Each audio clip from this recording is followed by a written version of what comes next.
Hey there folks, I am the Mighty Plantain. Thanks for checking out this video. Today we're going to take a look at 6 beers from a brewery here in Maine. It's Bateau, I believe I'm pronouncing that correctly, brewery in Gardiner, Maine. And these guys have been around for a few years, and sadly I haven't made it out there yet. So big thanks to Fingas and your wife, Lady Fingas, for getting me the hook up here and picking these up when you were down there. We're taking a look at 6 of their brews today. That's the plan.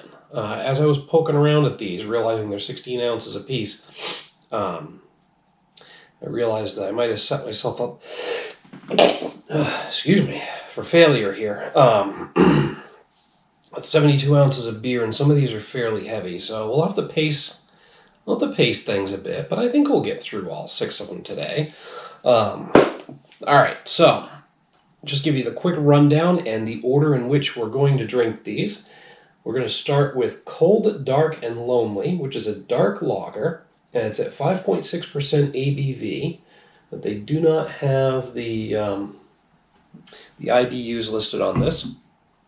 So this is why I'm going through these real quick. I'm doing them by style, and I don't have IBUs to give myself a guidepost there in terms of hoppy bitterness and what's going to interfere with flavors more than anything else. I'm going to cleanse with water in between each of these brews, so we'll see how that goes. But I am lining them up in order of taste, not anything else, or anticipated taste. So second is Crowhawk, which is an Irish Red Ale. Now, this is at 6.3% ABV. Now, this one, I might have these backwards. A dark lager could potentially have a heavier maltiness than a red ale, depending on the way it's made. But lagers tend to be lighter for me, so I'm putting that first. We'll see how that goes. Thirdly is Berry Matter, which is a blueberry goza, and it's 4.3% ABV. So with the blueberries and the sourness of the goza style, that's possibly going to be a little bit heavier on the palate than these two, even if the beer itself isn't as high in alcohol content or other characteristics. Might not be as malty, but it's going to have the sourness that's going to kick it up on the palate a little bit. So after that, we're going to do Snow Wit, which is a Belgian wheat, 5.2% ABV.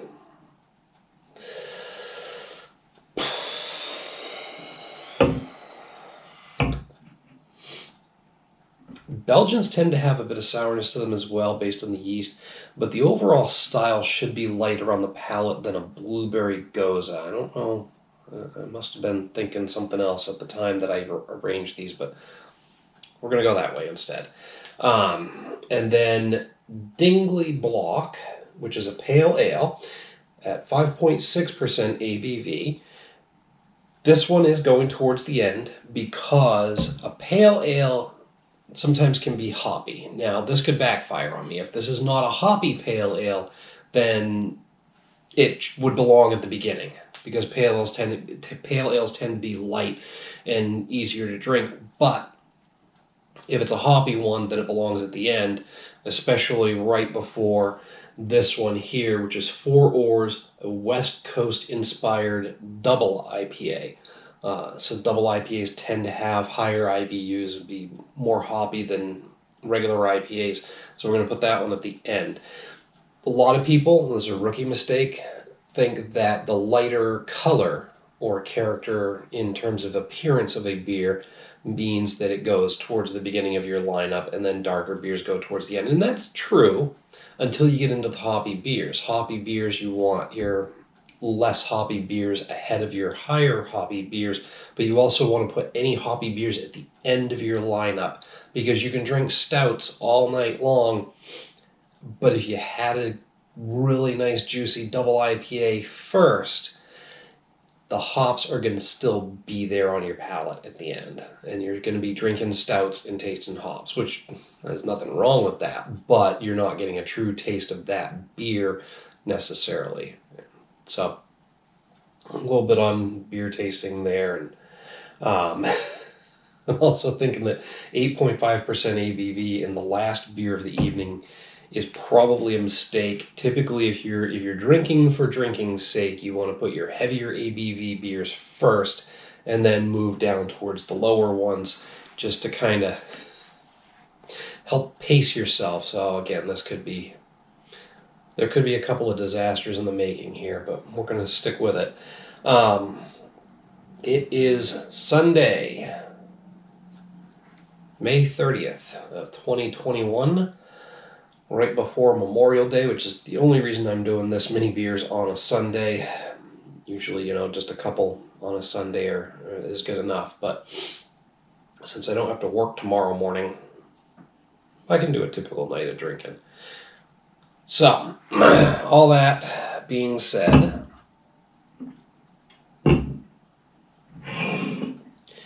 we're going to get started with the first one here. Now, a Bateau, again, I think I'm pronouncing that correctly, is actually a light, flat-bottomed riverboat used in Central and Eastern North America, hence the logo there with the canoe-looking thing. All right, Cold, Dark, and Lonely. There is a bit of a write-up on this, but we're going to... Yeah, they're all fairly lengthy. I think this is about the brewery itself. So, ooh, those cans are pretty full. That one splattered a bit. I like getting value because they fill the cans right up close to the top. But sometimes some of the local breweries, they go a little bit much so that when you open it, it splatters like that. But hey, it's all right. It's just a little beer. We can clean that up easy enough. So, yeah, there are many variations of the basic Bateau design, but all include a flat-bottomed wooden craft with a higher, pointed bow and stern. The boat rode low in the water, which made it stable even while carrying heavy loads. At the request of George Washington, Reuben Colburn built 200 of these boats for the Arnold expedition in just 14 days.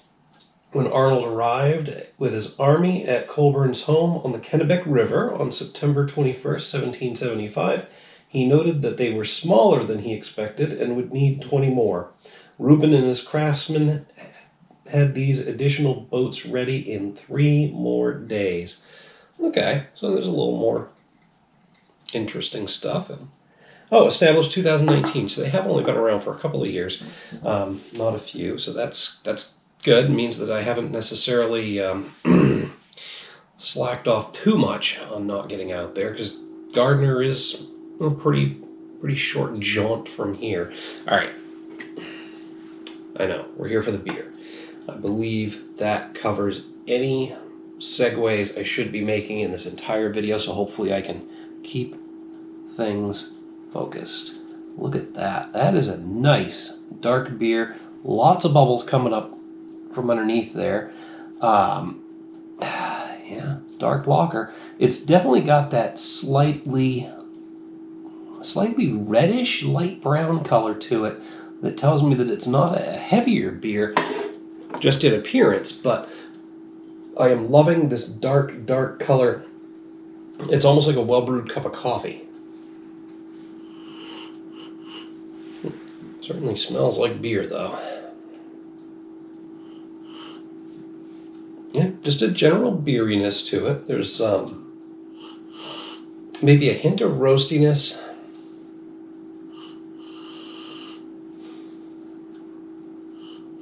I mean, you can definitely tell it's been a fermented beverage. It just has that fermented, grainy roastiness to it. Slight roastiness.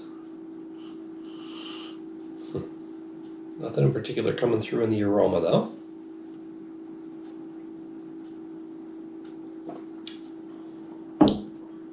It does have a nice light mouthfeel. I'm going to go with light. I mean, it's definitely got some body to it, but it's not quite up in that medium light because it's so easy going and smooth and very light on the palate. It's a bit crisp up front, but then it's just got like this light roastiness to it. will say hint of woodiness, maybe some smokiness.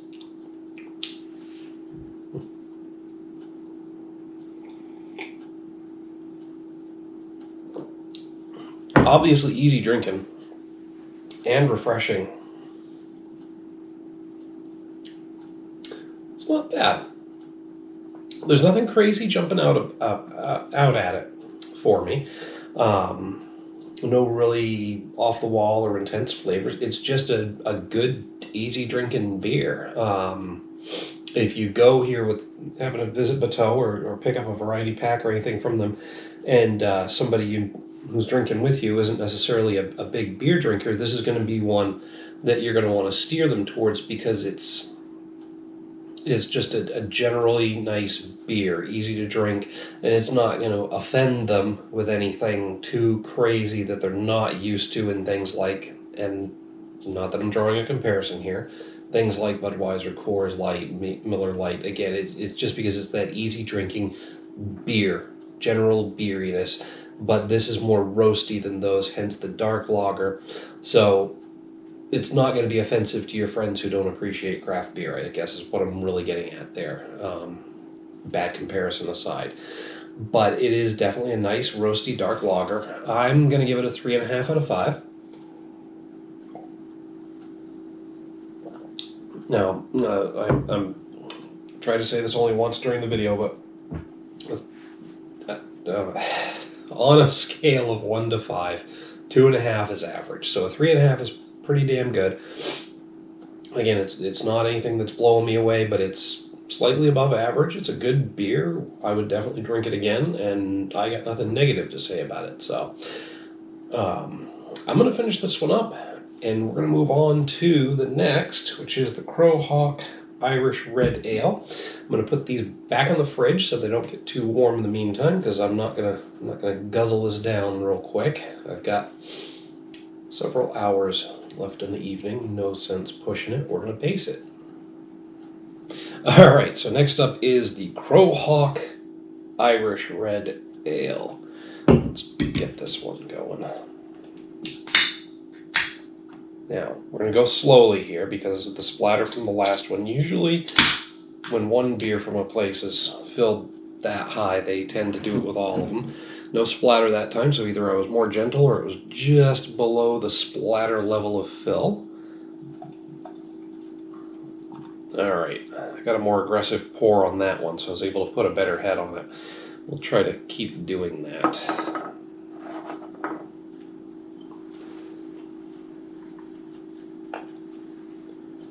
Oh, look at that.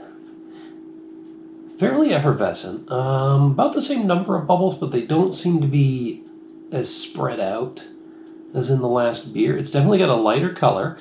Definitely has that reddish look to it, as you would expect from an Irish red. It's a little hazy. You can see down here.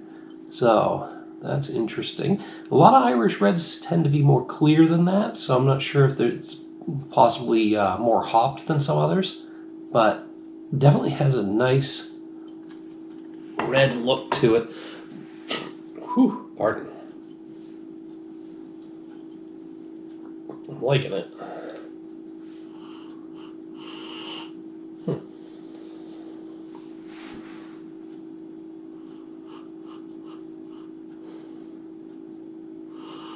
Again, not a lot of aroma coming off of that. That one's got a fairly neutral aroma, just kind of a general beeriness to it.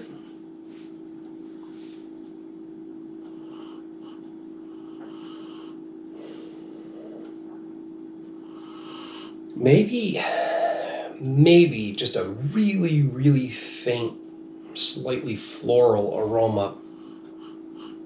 Although that could just be... No, it's not hand soap.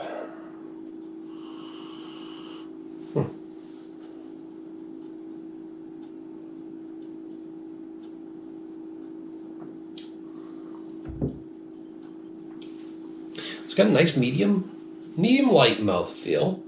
Now, it's lighter in color than that last one, but actually seems to have a little bit more body to it.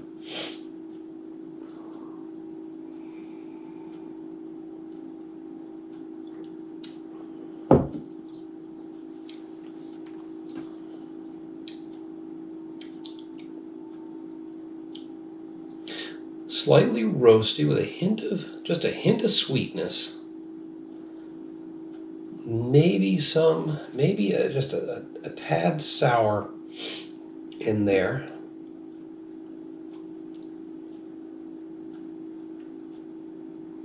It does have a very, very mildly bitter finish, like a hoppy bitter, not a bad bitter.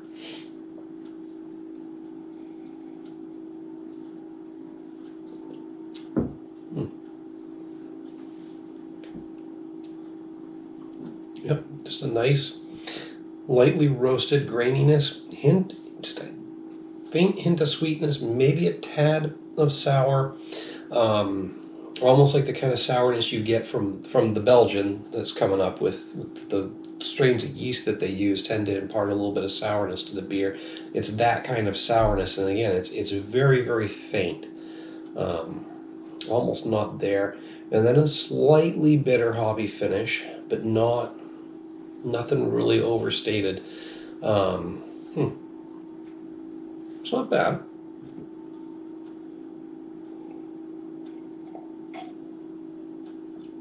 Again, nothing really unique or different blowing me away, but honestly, it's a good, solid Irish red. I'm going to give this one a 3.5 out of 5 as well. It's another decent, above average beer that's just not, throwing anything too crazy or wild or unusual out there, which is fine. It's a good beer. I got nothing bad to say about it at all. I'm enjoying it, and this one's going to disappear pretty quick too. Once it's done, we'll move on to the third beer, which I believe I had rearranged to be the Belgian Wit. All right, the third one up is Snow Wit. I think it's probably a play on the Snow White, Snow Wit, maybe, I don't know. Again, I'm taking it nice and slow based on the splatter from the first one. I don't want to do that to myself again. Ooh, look at that. And this is where the lineup of beers gets a little tricky for me. Based on the appearance, I probably should have put this one earlier in the lineup. I honestly did not expect the dark lager to be as dark as it was. The Irish Red could have potentially gone in front of it as well. But, like I said, depending on what the flavors are in this Belgian style beer, this might belong here. But that is definitely lighter than those other two, just as effervescent though. It's slightly hazy as well, which, we're typically going to expect from a Belgian. But very, very yellow. Lots of yellow in the color of the beer. Fades to a very, very light yellow down here, but especially up here, it's a very, very vivid yellow.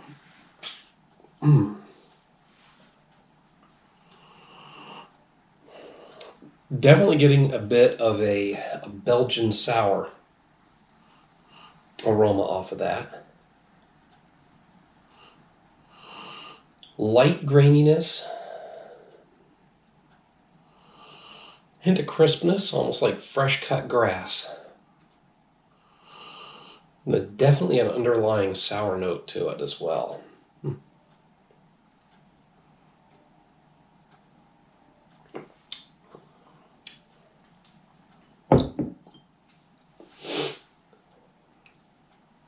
Medium light mouthfeel. It's got just a little bit of body to it.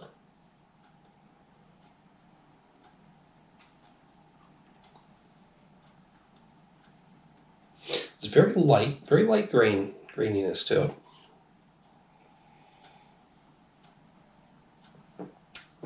There is a hint of that Belgian sourness to it, but it's not really, really strong. There's almost a bit of smokiness in the finish too, though.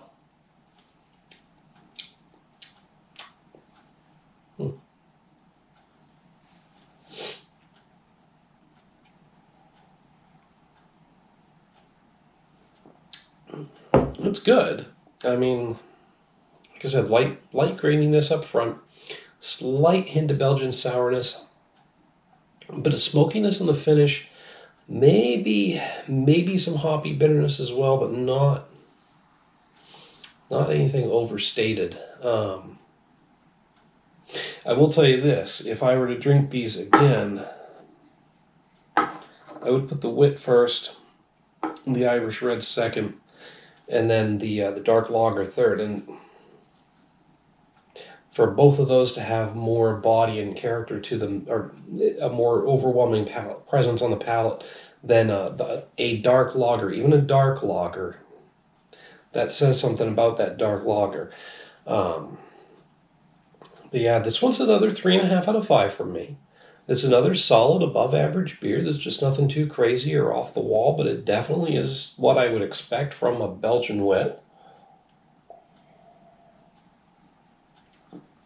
So far we're kind of following a pattern here. The beers fall definitely within their style. They meet all the expectations that you would have of that style. There's nothing crazy or off the wall about them, but they're all very solid. They're all very good and just slightly above average, just not really different or unique. And this is a good strategy for some breweries, is to just brew a decent beer within the style, and once, and not go do anything crazy or off the wall. A lot of places do that. A lot of local breweries, a lot of microbreweries will just brew that particular style and not put a unique spin on it, because not everybody wants that unique spin. And sometimes you can alienate a client base by, let's say taking an Irish Red and deciding to make it really, really sweet, and then all of a sudden, well, I didn't expect this from an Irish Red, so I don't like it. So, I'm making a lot of assumptions here, but there's definitely a solid marketing strategy, and there's nothing bad to say about any of these three beers. Like, again, they're just not distinguishing themselves for me from other beers within the styles. But again, that's not a bad thing, because you're not going to walk away disappointed when you order that beer. So I'm going to finish this one up, and then next up is the blueberry, something blueberry. Should have written these down. They'll use exclusively low. All right, so we are up to the penultimate item on this list. This is Dingley Block Pale Ale. Now, the label art on this one is a little bit different. I'm actually seeing a picture of a building and some iconography. So, the properties where we are located, which date to 1856, are collectively known as the Dingley Block, which got its name from the Dingley brothers, who operated a hardware store in the space from 1867 to 1905. The block abuts Gardiner Landing Park and offers commanding views of the Kennebec. Okay, so maybe that's why it got some slightly different can art with a little more detail on it. Kind of neat. Oh, that one splattered. I should have opened that one just as slowly as I did the others.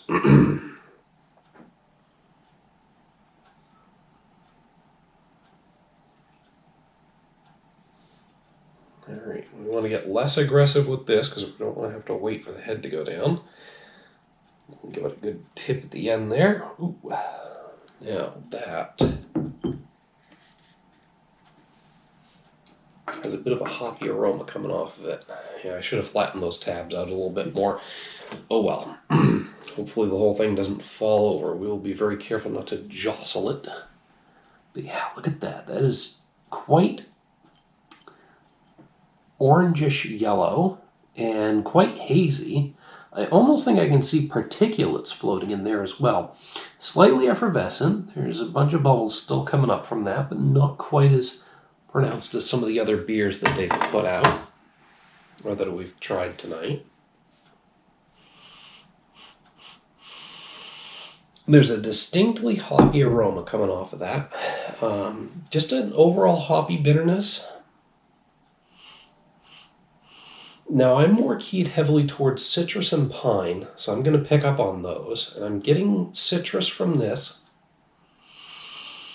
as well as a hint of a metallic tang, which is basically translates usually for me into an earthy flavor. So I'm hoping for that because, like I said, I'm mostly keyed towards citrus and pine. So anytime I get earthy, grassy, floral, any other type of hop esters in the flavor, it's actually a bit of a treat for me. So yeah, hints of citrus, a bit of a metallic tang to the aroma. Underlying that, just an overall hoppy bitterness, which is nice. I mean, it's what you expect from most pale ales these days. Like I said, you can have a non-hoppy pale ale, but honestly, most breweries are hopping them up these days because IPAs are in such high demand that, you know, everything's got to have hoppiness to it. I mean, don't get me wrong. I likes me a nice hoppy beer, but not everything has to be hoppy.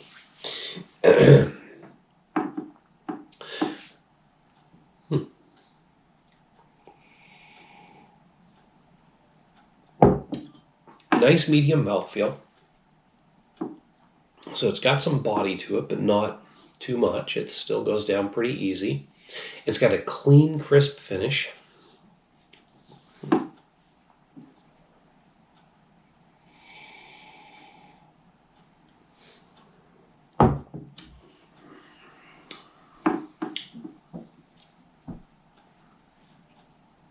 I'm getting up front, honestly, a lot of earthy notes. Okay, you got my attention now. Because like I said before, earthy notes, those are not normally my number one pickup from a hop blend. So this is a nice earthy pale ale. There's maybe a hint of dankness on the back end, which again is another one that I don't pick up on that often.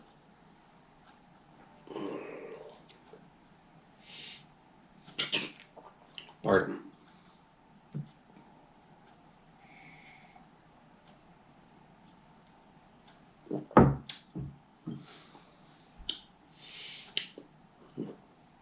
Yeah, mostly earthy, slightly dank, little bit of grassy in the finish. And that citrus is coming back around in the burps. And so I'm not getting any of it in the finish or the aftertaste, but each time I burp, I'm getting hints of citrus in there as well. Huh. Interesting. This is the first beer from Bateau that's given me something different and unusual. I mean, it's an overall, it's a solid pale ale to begin with. It's good. It's got everything you'd expect from a pale ale, so it falls right in line with all their other beers. It's everything you'd expect from the style. Whew, pardon. But for me personally, the mostly earthy character of the hop blend with hints of dankness. See, the burps are starting to come more frequently and they're trying to work their way into hiccups, so I'm trying to keep that from happening. But yeah, that mostly earthy character to it that has hints of dankness and then a bit of citrus in the burps. But that's different for me. It's not something I'm accustomed to in a beer, and I gotta hit this one a 4 out of 5. It's the standout so far. We got one more to go, but so far this one's the standout because it's giving me something that I'm not used to experiencing in a beer. Like I said, most pale ales I get heavy citrus and pine notes, and then maybe hints of other other hints of other hop esters or characters, but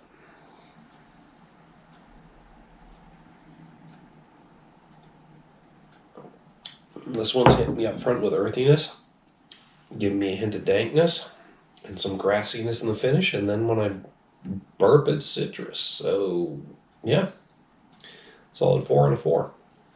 I'm going to finish this up, then we're going to move on to the double IPA and close this one out with that. Alright, so now we are up to the 6th and final beer from Bateau. This is 4 Oars West Coast inspired double IPA. Folks, East Coast IPAs are definitely my favorite. I'll give credit to the West Coast ones. Absolutely. You guys got some decent beers, some decent IPAs, but, you know, living on the East Coast, I have to be partial to begin with, but just to put it out there, I find the East Coast IPAs, or better yet, New England IPAs, to just have a bolder,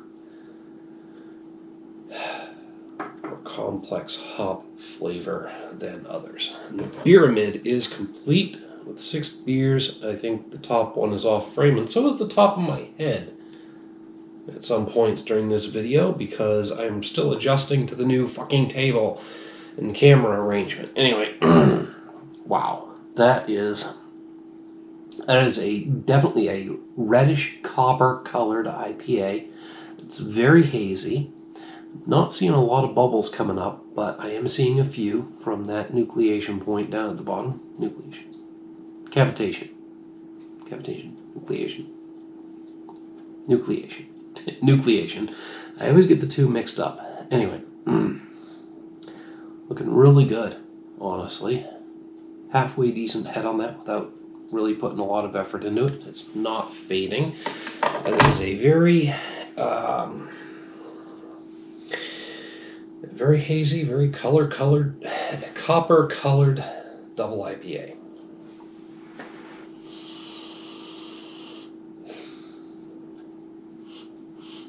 A bit of a neutral aroma. I'm not getting a lot off of this.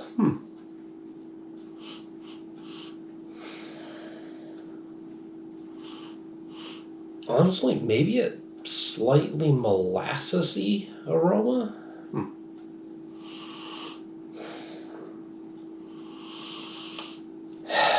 Yeah, mostly neutral, but possibly a slightly sweet molasses type aroma. Interesting.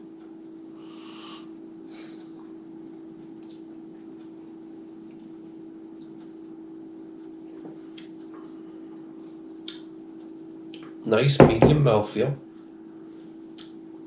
It's definitely got some body to it. Maybe a bit syrupy, not in a bad way. Just a syrupy character to it. Very slightly, though. Up front, a big mouthful of hops.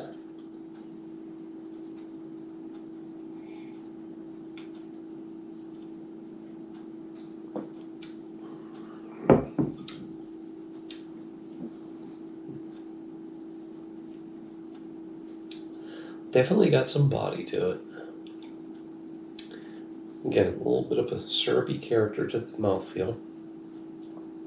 But I mean, this is a double IPA at 8.5% ABV, and you wouldn't know that that's 8.5% because there's no booziness, there's no big alcohol flavor in the taste, which is a big accomplishment. A lot of times when you get up into the 7-8% ABV range, those beers tend to taste like 7 to 8% ABV beers.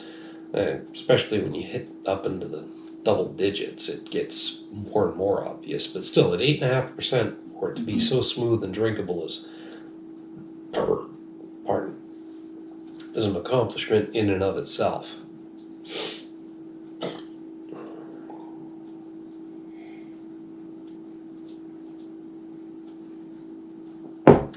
Matter of fact, me putting this at the end of the lineup, I'm going to have to be very, very careful about how fast I'm drinking this because it's going down way easier than it should.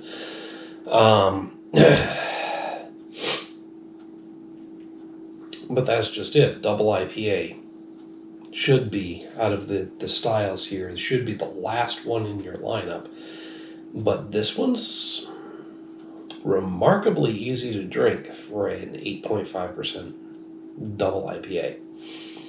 In terms of the flavor, though, I'm just mostly getting that upfront, slightly sweet, molassesy thickness, the hint of syrupy flavor.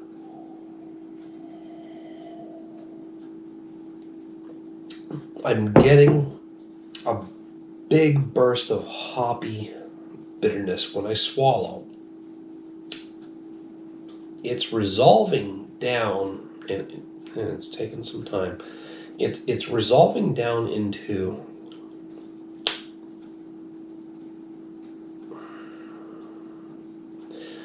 earthiness, for sure.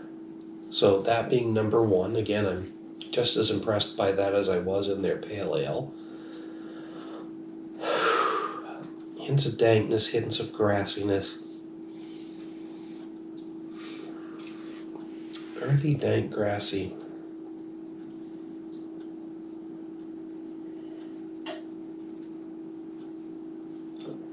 I'm not much getting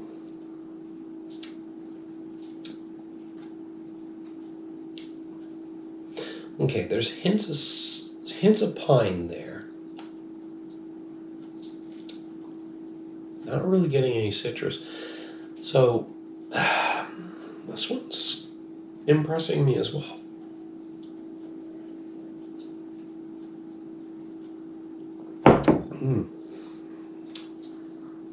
There's another solid 4 out of 5 from me. Again, earthy notes being primarily what I'm picking up on from this beer is a different experience from me. For me, I usually get citrus and pine. The fact that I'm getting some dankness and some grassiness is an added bonus, but that's all just part of the experience. For me, what's really impressing me is the fact that I'm getting those hoppy esters that I don't pick up on normally, the earthiness. But again, I get that from other beers. But you combine that with the fact that this is an 8.5% ABV double IPA that is going down so smooth and easy. That's really impressing me. I think I'm going to bump this one up to a 4.5 out of 5.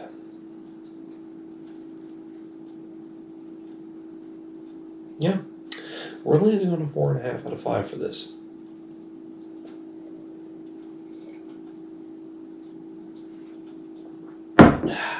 So, I gotta say, folks, check out Bateau Brewing if you're in the Gardiner area.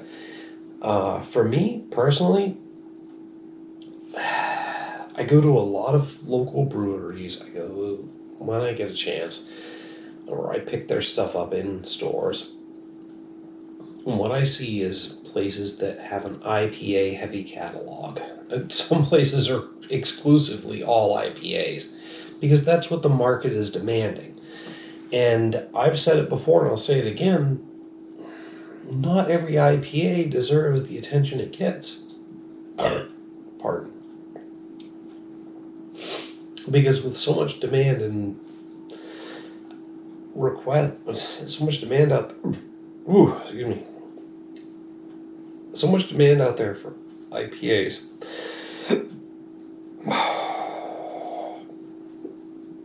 This is me trying to tamp down hiccups. And folks catering to that market, you get a lot of...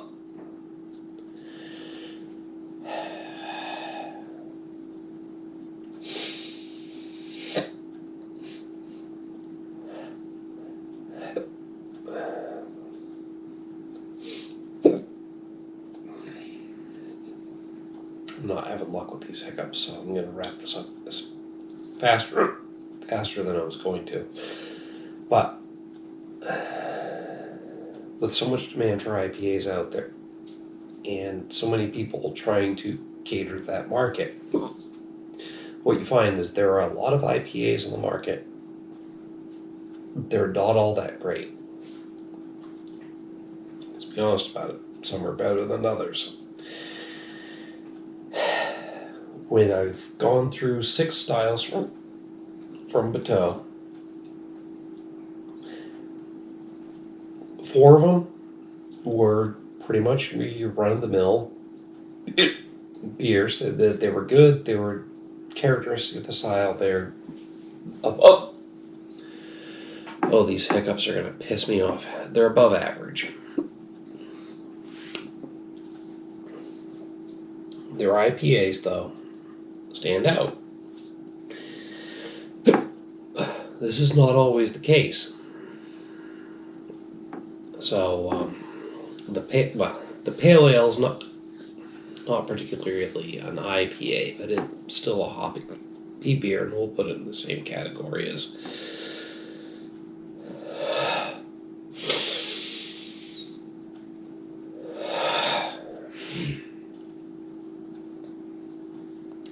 Sorry, still me trying to tamp down the hiccups. I'm going to put it in the same category as the IPAs because, again, pale ales are basically an IPA these days. So, for Bateau to have 2 beers that stand out from the crowd, and both of them being a pale ale and a double IPA, that says something.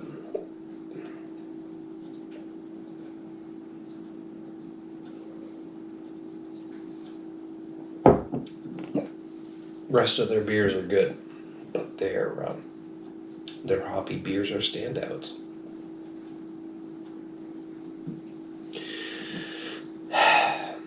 At some point, I really would like to check out the rest of their catalog to make sure that, well, not to make sure, but just to see how they stack up. So again,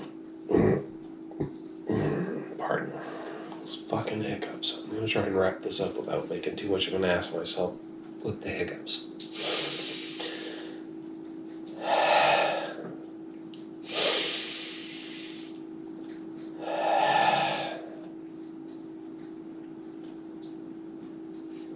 Okay.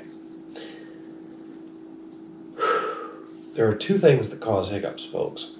A dry throat and a fluctuating diaphragm. The amount of beer I've drank in this video, dry throat's not a problem. So it must have been the fluctuating diaphragm.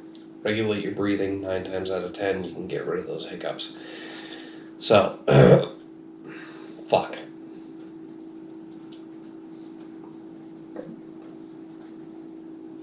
One last big thank you to Fingers and the Lady Fingers for picking these up. Tony and Kate P. Guys, keep the beers and the beer suggestions coming. For the rest of you, hit me up down below. God damn it. In the comments or the email link with your beer review suggestions. I've got a list, folks. Sometimes it takes me longer. Sometimes I can do them right away. But I am keeping track and trying to do all of your suggestions, and I'll give you a shout out when I do one that you dropped on me.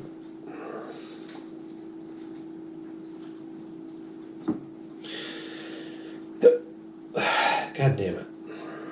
Make sure to hit me up down there at the same time with anything you have to say about Bateau's brews. Whether you agree or disagree with my assessment and scoring, love to hear what you have to say. Don't forget to like, share, and subscribe to the channel. Till next time, folks. Thanks for tuning in. Fuck these hiccups. Really pissing me off that I haven't shaken them yet. As soon as the camera stops rolling, I'll probably get rid of them within like 2 minutes.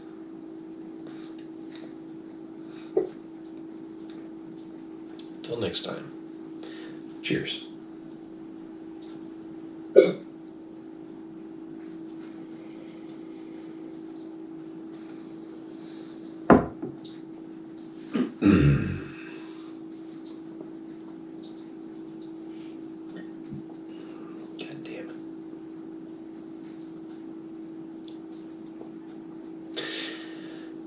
I'm going to cut here, but as an after kind of thing,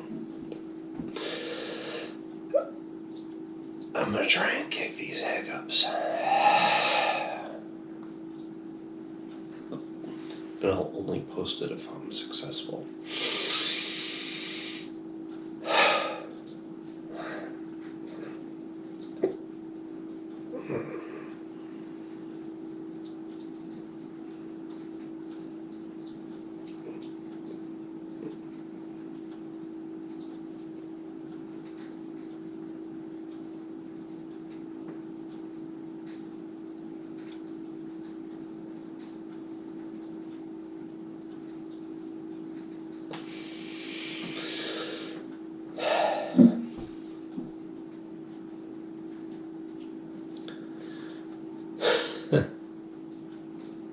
Well, hiccups are still here.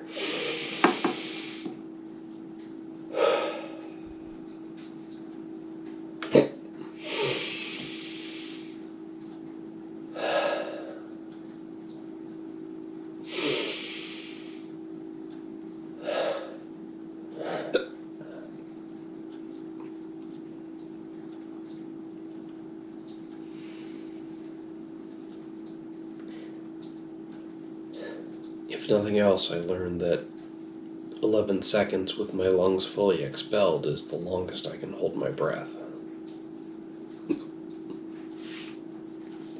Alright, fuck it. Hiccups are still here. I'm calling it quits.